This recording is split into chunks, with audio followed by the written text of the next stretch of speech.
மாணவர்களுக்கு எல்லாருக்குமே வணக்கம்.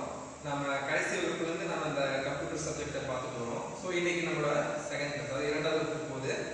இன்னைக்கு கிளாஸ் நம்ம என்னென்ன பார்க்க போறோம் அப்படின்னா, சிக்ஸ்த் ஜெனரேஷன் ஆஃப் கம்ப்யூட்டிங் அப்படிங்கிற ஒரு குட்டி கான்செப்ட் பார்க்க போறோம். அதாவது போன வகுப்புல பாத்தீங்க அப்படின்னா ஜெனரேஷன்ஸ் ஆஃப் கம்ப்யூட்டர் அப்படின்னு சொல்லிட்டு ஒரு பாக்ஸ்ல நம்ம 6 வகையான ஜெனரேஷன்ஸையும் நம்ம பார்த்துருக்கோம். அது சம்பந்தமா இது ஒரு சின்ன குட்டி டாபிக் அதுக்கு ஃபாலோ பண்ணியிருக்கு. அடுத்து பாத்தீங்க அப்படின்னா டேட்டா அண்ட் இன்ஃபர்மேஷன் அப்படிங்கிற பகுதியை பார்க்கணும். அது என்ன சொல்றாங்க அப்படின்னா, நாம இந்த கம்ப்யூட்டர் அப்படிங்கிற கான்செப்ட், கம்ப்யூட்டர் அப்படின்னு எடுத்துக்கிட்டோம் அப்படின்னாலே இந்த டேட்டா இன்ஃபர்மேஷன் இதை வச்சுதான் எல்லா விஷயங்களும் நடக்குது. சரிங்களா? சோ அதுக்கு டேட்டா அப்படின்னா என்ன, இன்ஃபர்மேஷன் அப்படின்னா என்ன, டேட்டாவுக்கும் இன்ஃபர்மேஷனுக்கும் என்ன தொடர்பு, என்ன வேறுபாடு அப்படிங்கறதெல்லாம் நம்ம பார்க்க போறோம். அடுத்து பாத்தீங்க அப்படின்னா காம்போனன்ட்ஸ் ஆஃப் கம்ப்யூட்டர், நம்ம கம்ப்யூட்டரோட பகுதிகள் எந்தெந்த மாதிரி இருக்கு, எத்தனை வகையா பிரிச்சிருக்காங்க, எந்தெந்த ஆஸ்பெக்ட்ஸா நம்ம பார்க்க போறோம் அப்படிங்கறதையும் நம்ம இந்த கிளாஸ்ல பார்ப்போம். அதுல முக்கியமா என்ன பார்க்க போறோம் அப்படின்னா, இந்த ஒரு 4 கேட்டகரி தான் இருக்கு. அதாவது input unit, CPU, output unit, memory யூனிட்னு சொல்லிட்டு ஒரு 4 வகை இருக்கு. இந்த மாதிரியான கான்செப்ட் எல்லாம் இன்றைய வகுப்புல நாம பார்க்க போறோம். ஓகே, வாங்க கிளாஸ்க்கு போலாம். இன்னைக்கு பார்க்க போகிற first topic 6th generation computing. கடைசி வகுப்புலேயே பார்த்தீங்க அப்படின்னா சிக்ஸ்த் ஜெனரேஷன் சொல்லி கொடுத்துட்டு ஃபியூச்சரில் எப்படி இருக்குது அப்படிங்கிற மாதிரி கொடுத்துருப்பாங்க. அதாவது parallel and distributed computing, computer வந்து ரொம்ப ஸ்மாலராக இருக்கும் அப்படிங்கிற டீட்டெயில் கொடுத்துருந்தாங்க. ஸோ இதை பற்றின ஒரு சின்ன விரிவாக்கம் தான் இது. என்ன அப்படின்னா, இந்த NLP அப்படிங்கிற கான்செப்டும் AI அப்படிங்கிற கான்செப்டையும் ஒரு எக்ஸ்ட்ரா சொல்லியிருக்காங்க. சரிங்களா? அதாவது natural language processing and artificial intelligence. இந்த 6th ஜெனரேஷன் கம்ப்யூட்டிங்கில் அப்படின்னா, இப்போ மனிதன் எப்படி தானாக சிந்திச்சு தன்னோட செயல்களை எல்லாம் செஞ்சுக்கிறாங்களோ, ஒரு சின்ன வேலையாக இருக்கட்டும், இல்லை மற்றவங்களுக்கு ஒரு பண்ணக்கூடிய ஒரு க்ரியேட்டிவிட்டியாக இருக்கட்டும், எல்லா விஷயத்தையுமே இந்த 6th ஜெனரேஷனில் இருக்கக்கூடிய கம்ப்யூட்டர்ஸ் பண்ணும். அதாவது ரோபோட் சொல்கிறாங்க இல்லைங்களா, அதை விட இன்னும் கொஞ்சம் பெட்டராக. இப்போ இந்த எந்திரன் 1, எந்திரன் 2 இதெல்லாம் நம்ம பார்த்துருப்போம்ல படங்களில், அந்த மாதிரியான சம்பவங்கள் ஏற்படலாம் அப்படிங்கிற மாதிரி விஷயத்த சொல்லியிருக்காங்க. அது மட்டும் இல்லாமல் it provides the ability to develop computer program to understand human language. இது வரைக்குமே பார்த்தீங்க அப்படின்னா ஹியூமன் லாங்குவேஜ் நம்ம பார்த்தீங்க அப்படின்னா கம்ப்யூட்டர் லாங்குவேஜ்னு ஒரு சிலதை பார்க்குறோம். C++ அப்படின்னு சொல்லிட்டு நீங்கள் கணிப்பொறிக்குன்னு சம்மந்தப்பட்ட ஒரு சில மொழிகள் பார்ப்பீங்க. இனி வரும் காலங்களில் நீங்கள் பார்ப்பீங்க. இருந்தாலும் ஹியூமன் லாங்குவேஜை கம்ப்யூட்டர் அண்டர்ஸ்டாண்ட் பண்ணிக்கிறது ரொம்ப சிரமம். நம்ம என்னதான் இந்த 0, 1 இந்த 2 எழுத்துக்களை மட்டும், இந்த 2 எண்களை மட்டும் வச்சுட்டு நம்ம இந்த கம்ப்யூட்டரில் பண்ணாலும் ஹியூமனோட லாங்குவேஜை கம்ப்யூட்டர் புரிஞ்சுக்கிறது சிரமம். ஸோ அது புரிஞ்சுக்கிற வகையில் இந்த ஜெனரேஷன் ஆஃப் கம்ப்யூட்டிங் ரொம்ப பெரிய ஒரு மாபெரும் வளர்ச்சியை சந்திக்கும் அப்படின்னு இதில் சொல்கிறாங்க. ஓகேங்களா? அடுத்த கான்செப்ட் தான் இங்கே data and information. Data and information. So இந்த பேராகிராஃப் ஃபஸ்ட்டு நான் உங்களுக்கு படித்து காட்டிடுறேன். We all know what a computer is. It is an electronic device that processes input according to the set of instructions provided to it, and it gives the desired output at very fast rate.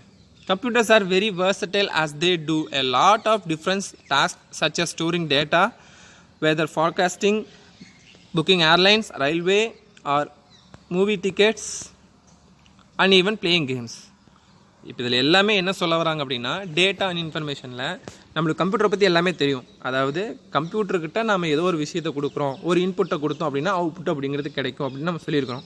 Input அப்படின்னா என்ன, output அப்படின்னா என்ன, நம்மளுக்கெல்லாம் ஒரு சில சந்தேகங்கள் வரும். எல்லாருமே கம்ப்யூட்டரை பற்றி எல்லாம் தெரிஞ்சிருக்க மாட்டோம். எல்லாருமே கம்ப்யூட்டரை பற்றி தெரிஞ்சுக்கிட்டு தான் நம்ம அந்த குரூப் எடுக்கணும் அப்படின்னா அதெல்லாம் பாசிபிள் கிடையாது. மோஸ்ட்லி பார்த்திங்க அப்படின்னா கம்ப்யூட்டர் அப்படின்னா என்னன்னே தெரியாமல் கூட நம்ம மக்கள் என்ன பண்ணியிருக்கீங்க அப்படின்னா கம்ப்யூட்டர் சயின்ஸ் குரூப் எடுத்திருப்பீங்க. ஒரு நம்ம இதை பற்றி ஒரு அறிவியல் சம்மந்தப்பட்ட தெரிஞ்சுக்கணும் அப்படிங்கிற ஒரு கான்செப்டில்.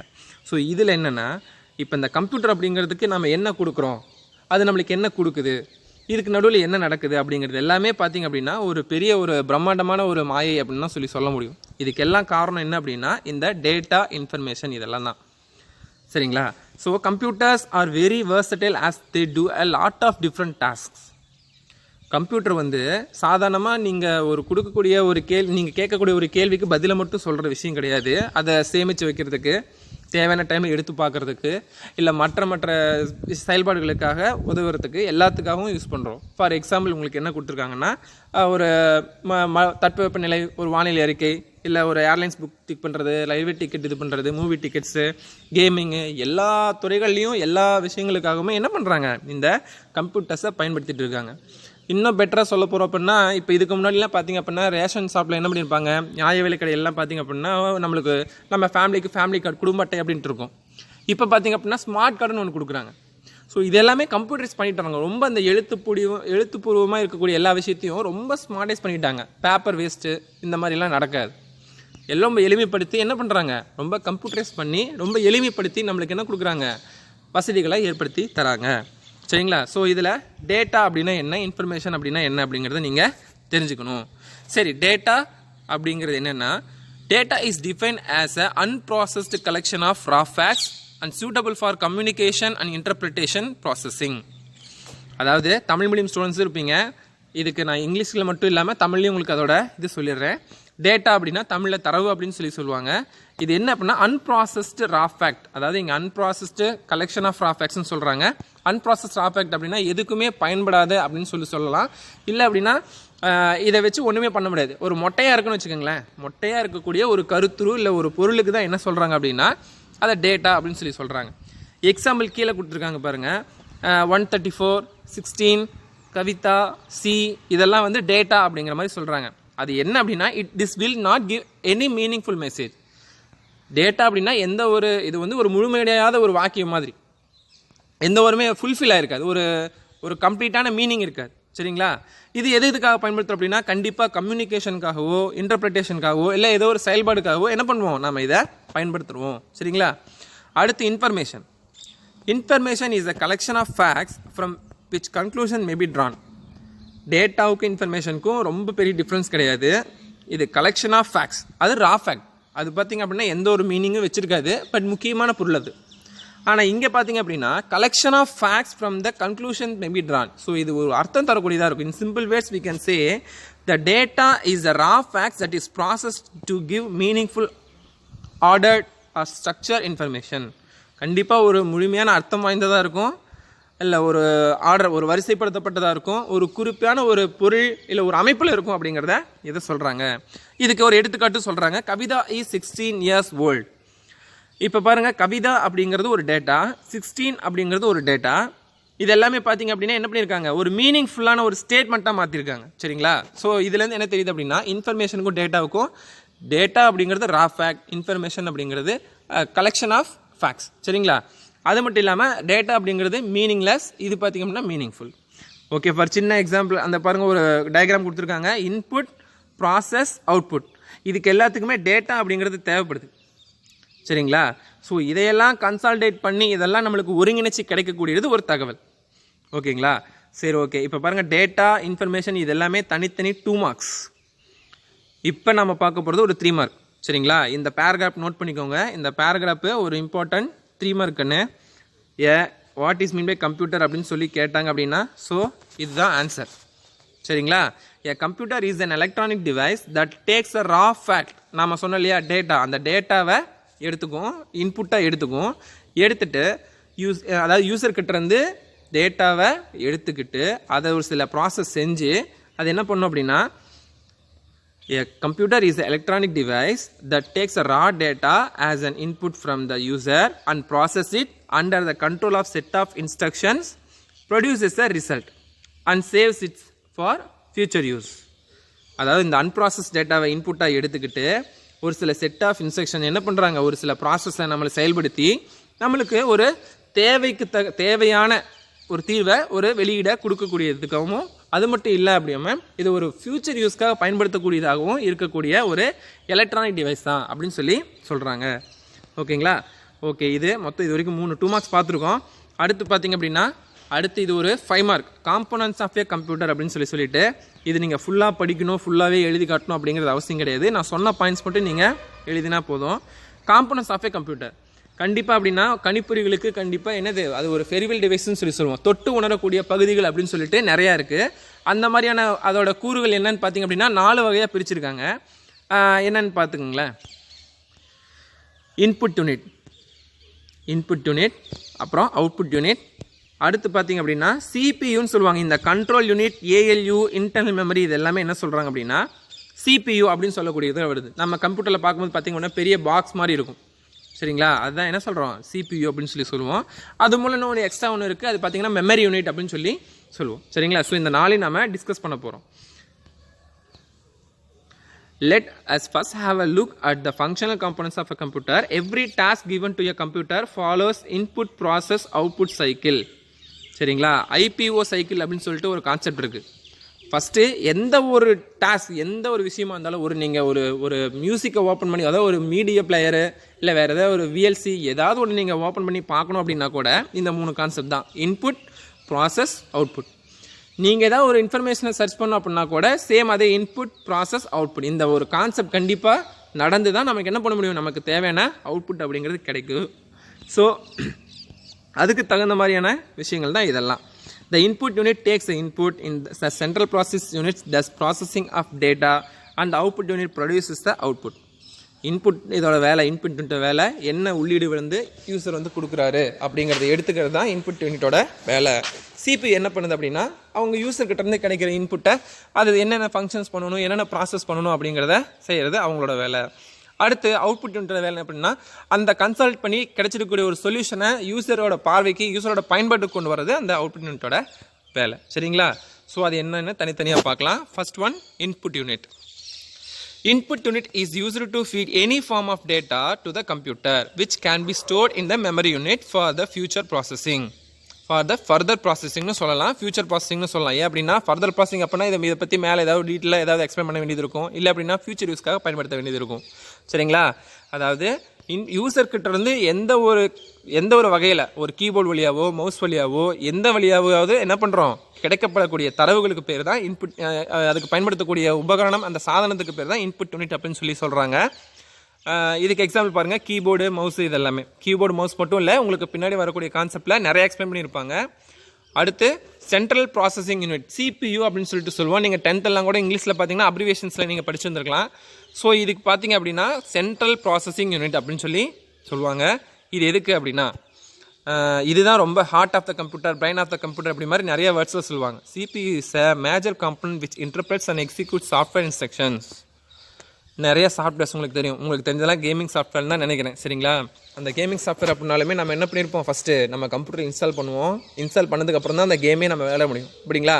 ஸோ அந்த எதுக்கு நம்ம இன்ஸ்டால் பண்ணுறோம் அப்படின்னா, நான் இந்த பயன்பாட்டை பயன்படுத்த போகிறேன், இந்த சாஃப்ட்வேரை நான் யூஸ் பண்ண போகிறேன் அப்படிங்கிற ஒரு சில விஷயங்களை நம்ம அந்த கம்ப்யூட்டர் நம்ம அதுக்குள்ளே பதிவு வச்சுப்போம். சரிங்களா. ஸோ அந்த மாதிரியான விஷயங்கள் இந்த சிபியூவில் தான் நடக்கும். சரிங்களா. அது மட்டும் இல்லாமல் it accepts binary data as input, process the data according to the instruction and provide the result as the output. இது என்ன பண்ணுன்னா பைனரி டேட்டாவை தான் இன்புட்டாக எடுத்துக்கும். இந்த சிபியோட வேலை அப்படின்னா இந்த கம்ப்யூட்டருக்கு 0 மற்றும் 1 இந்த 2 எண்கள் மட்டும் தான் தெரியும். எப்படி சார் இந்த 0 மற்றும் 1 வந்து நீங்கள் A, B, C, Z இந்த மாதிரி லெட்டர்ஸாகவும் நம்பர்ஸாகவும் நம்ம மாற்றுறோம் அப்படின்னா அதுக்கும் செகண்ட் சாப்டரில் இது எக்ஸ்பிளனேஷன்ஸ் கண்டிப்பாக கொடுத்துருக்காங்க. சரிங்களா. அதையும் நம்ம பார்ப்போம். ஓகேங்களா. CPU has a 3 components. சிபியில் என்ன காம்பனன்ட்ஸ்னு சொல்லி பார்த்தீங்க அப்படின்னா, first one control unit, arithmetic and logic unit, third one memory unit. Arithmetic and logic unit, arithmetic and logic, இந்த அரித்மெட்டிக் ஆப்ரேஷன்ஸ் உங்களுக்கு தெரியும், சாதாரணமாக நடத்திருக்கக்கூடிய கூட்டல், கழித்தல், பெருக்கல், வகுத்தல், மாடுலஸ் ஆப்ரேஷன்ஸ் இது எல்லாமே பார்த்தீங்க அப்படின்னா அரித்மெட்டிக் அந்த விஷயம். லாஜிக் அப்படின்னா அண்டு, ஆறு, நாட்டு, நேண்ட் அப்படின்னு சொல்லிட்டு ஒரு சில ஆப்ரேஷன்ஸ் பார்ப்போம். இது எல்லாமே இந்த கணக்கீடுகளுக்கு பேஸ்மெண்ட்டாக இருக்கக்கூடியது. நம்ம கம்ப்யூட்டர் கண்டுபிடிச்சதே பார்த்தீங்க அப்படின்னா கணக்கீடுகளை ரொம்ப எளிமைப்படுத்துறதுக்காக தான் ஆரம்பத்தில் கண்டுபிடிச்சிருக்காங்க. சரிங்களா. ஸோ இதோட ஹிஸ்ட்ரியெல்லாம் பார்த்தோம் அப்படின்னா ரொம்ப எக்ஸைட்டிங்காக இருக்கும். அந்த அபாகஸில் ஆரம்பித்து அடுத்து சர்ச் இன்ஜின் வரைக்கும் என்ன பார்த்தீங்க அப்படின்னா இந்த மாதிரி அபரிவிதமான வளர்ச்சி கம்ப்யூட்டரில் ஒவ்வொன்றுமே ட்விஸ்டடாக இருக்கும். அடுத்து பார்த்தீங்க அப்படின்னா ஏஎல்யூ என்ன சொல்லுதுன்னா சப்ட்ராக்ஷன், மல்டிப்ளிகேஷன் இதெல்லாம் கொடுக்குது. அடுத்து பார்த்திங்க அப்படின்னா லாஜிக்கல் ஆப்ரேஷன்ஸ் பார்த்திங்க அப்படின்னா டெசிஷன் மேக்கிங் எபிலிட்டி அப்படிங்கிறது கொடுக்குது. அதான் சொன்ன மாதிரி கம்பேரிட்டிவ் இல்லை ரிலேட்டிவ் அப்படிங்கிற மாதிரியான விஷயங்களை கொடுக்குது. சரிங்களா. அடுத்து பார்த்திங்க அப்படின்னா கண்ட்ரோல் யூனிட். கண்ட்ரோல் அப்படின்னாவே அந்த பேர்லேயே பார்த்திங்கன்னா கட்டுப்பாடு அப்படிங்கிறது இருக்குது. ஸோ இது எதுக்காக பயன்படுத்துகிறாங்க அப்படின்னா இந்த சிபியூ நிறைய இன்ஸ்ட்ரக்ஷன்ஸ் தான் வாங்க யூஸர்கிட்ட இருந்து. அந்த வாங்குகிற இன்ஸ்ட்ரக்ஷனு ஃபஸ்ட்டு எதை வந்து எக்ஸிக்யூட் பண்ணணும், அடுத்து எது நடத்தணும், அடுத்து எதை சேர்க்கணும் அப்படின்னு நம்ம சொல்லக்கூடிய விஷயங்கள் எல்லாத்தையுமே ஒரு ஒரு ஸ்க்ரூட்டனைஸ் பண்ணக்கூடிய வேலை யாருதுன்னு இந்த கண்ட்ரோல் யூனிட்டோட வேலை தான். Control units controls the flow of the data between the CPU, memory and input output devices. இந்த 3 விஷயங்களுக்காகவே 3 செக்டாருக்குமே ஒரு பொதுவான ஒரு கட்டுப்பாட்டு ஒரு சாதனமாக இருக்குது. It also controls the entire operation of a computer. கம்ப்யூட்டரோட எல்லா வகையான செயல்பாடுகளையுமே என்ன பண்ணுது, இதுதான் கண்ட்ரோல் பண்ணுது. அடுத்து பார்த்தீங்க அப்படின்னா அவுட்புட் யூனிட். நாம் இன்புட்டை யூசர் வந்து கொடுக்குறாரு கம்ப்யூட்டர்கிட்ட, CPU இது எல்லாத்தையும் வச்சு ப்ராசஸ் பண்ணது, ஒரு சொல்யூஷன் கிடைக்கும். அந்த சொல்யூஷன் நம்ம எந்த வழியாக பார்க்க போகிறோம் அப்படின்னா இந்த அவுட்புட் யூனிட் வழியாக தான். So output unit is any hardware component that conveys information to the user in understandable form. இதுதான் முக்கியமே, அண்டர்ஸ்டாண்டபிள். அதாவது நம்மளோட பயனருக்கு எளிமையாக புரியக்கூடிய அளவில் பயன்படுத்தக்கூடிய இல்லை பயன்பெறக்கூடிய சாதனத்துக்கு பேர் தான் என்ன அப்படின்னா இந்த அவுட்புட் யூனிட், வெளியீட்டு சாதனம் அப்படின்னு சொல்லி சொல்லுவாங்க. இதுக்கு எக்ஸாம்பிள்ஸ் பாருங்கள், மானிட்டர், பிரிண்டர், ஸ்பீக்கர், அப்புறம் ப்ரொஜெக்டர், இது எல்லாமே என்ன சொல்லுவாங்க அவுட்புட் யூனிட்டில் வரும். அடுத்து இந்த சிபியில் இருக்கக்கூடிய எக்ஸ்ட்ரா காம்பனன்ட் பார்த்தீங்கன்னா மெமரி யூனிட். ஸோ அந்த 4 விதமாக பார்த்துருப்போம். இது பார்த்தீங்க அப்படின்னா 2 வகையாக இருக்குது, பிரைமரி மெமரி, செகண்டரி மெமரி அப்படின்னு சொல்லிட்டு. Primary memory is used temporarily store the programs and the data when the instructions are ready to execute. The secondary memory is used to store the data permanently. 2 வகையான memories இருக்குது. எப்படின்னா primary மெமரின்னு ஒன்று, secondary மெமரின்னு ஒன்று. இந்த primary memory எதுக்கு use பண்ணோம் அப்படின்னா நாம் யூஸ் பண்ணிட்டு இருக்கக்கூடிய ப்ரோக்ராம்ஸ் நீங்கள் ஒரே டைமில் பார்த்தீங்க அப்படின்னா கேம்ஸ் மட்டும் ஓப்பன் பண்ணியிருக்க மாட்டீங்க. ஒரு MS வேர்டோ இல்லை வேறு ஏதாவது மியூசிக் பிளேயரோ இல்லை வேறு ஏதாவது ஃபிலிமோ இல்லை யூடியூபோ குரோமோ வேறு ஏதோ ஒன்று நீங்கள் சைமல்டேனியஸாக ஒரே டைமில் நிறைய விஷயங்களை பயன்படுத்திட்டு இருக்கலாம். இந்த மாதிரி டெம்பரவரியாக இந்த மாதிரி ஓப்பன் பண்ணி ஒர்க் பண்ணக்கூடிய விஷயங்கள் எல்லாமே எதில் ஸ்டோர் ஆகும் அப்படின்னா இந்த RAM அப்படிங்கிறது தான் ஸ்டோர் ஆகும். அதை தான் என்ன சொல்கிறாங்கன்னா பிரைமரி மெமரி. செகண்டரி மெமரி அப்படின்னு சொல்லும்போது டேட்டாவை பர்மனெண்ட்டாக ஸ்டோர் பண்ணிக்கக்கூடிய ஒரு ஸ்பேஸ்.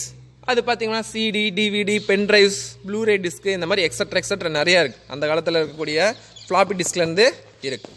ஓகே, அது மட்டும் இல்லாமல் எக்ஸ்ட்ரா பாயிண்ட் கொடுத்துருக்காங்க. The primary memory is a volatile that is content is last when the power supply is switched off. அதாவது பிரைமரி மெமரி பார்த்திங்க அப்படின்னா வாலடைல் அப்படின்னு சொல்கிறாங்க. ஏன் அப்படின்னா ஒரு கரண்ட் கட் ஆகிடுச்சு இல்லை பவர் ஷட் டவுன் ஆகிடுச்சு அப்படின்னா அதுக்கப்புறம் திரும்ப அந்த ரேமில் பார்த்தீங்க இல்லை அந்த பிரைமரி மெமரியில் பார்த்தீங்க அப்படின்னா எந்த டீட்டெயில்ஸுமே இருக்காது. ஃபார் எக்ஸாம்பிள் பார்த்தீங்கன்னா RAM அப்படின்னு சொல்கிறாங்க. இதே செகண்டரி மெமரியாக இருந்தது அப்படின்னா secondary memory is a non volatile that is the content is available even after the power supply is switched of.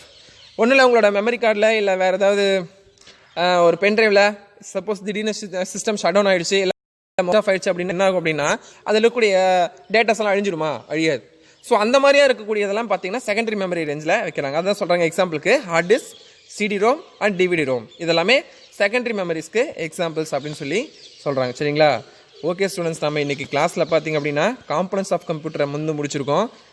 இது முக்கியமான 5 மார்க்ஸ். ஸோ இந்த காம்பனன்ட்ஸ் ஆஃப் கம்ப்யூட்டரில் பார்த்தீங்க அப்படின்னா நீங்கள் எதுலேருந்து எது வரைக்கும் எழுதி காட்டணும்னா இந்த டயக்ராம் கண்டிப்பாக போடணும். அதுக்கப்புறம் இந்த input unit, central processing unit, அடுத்து இந்த arithmetic logic unit, control unit, கீழே இருக்கக்கூடிய மெமரி யூனிட். சரிங்களா? ஸோ இதெல்லாமே என்ன பண்ணணும்னா நீங்கள் எழுதி காட்டணும். அது மட்டும் இல்லாமல் ஒரு 2 மார்க்ஸு சொல்லியிருந்தேன், டேட்டா, இன்ஃபர்மேஷன், அப்புறமேட்டு what is mean by computer. மொத்தம் 3 2 mark. What is mean by data, what is mean by information, what is mean by computer அப்படின்னு சொல்லிட்டு இந்த 3மே நீங்கள் எழுதி காட்டணும். அடுத்து காம்பனன்ட்ஸ் ஆஃப் கம்ப்யூட்டர் அப்படிங்கிற ஹோம்ஒர்க்கு அந்த 5 மார்க்கையும் நீங்கள் எழுதி காட்டியிருக்கணும். சரிங்களா? ஓகே ஸ்டூடெண்ட்ஸ், மற்றதெல்லாம் நம்ம நெக்ஸ்ட் கிளாஸில் பார்ப்போம். தேங்க்யூ.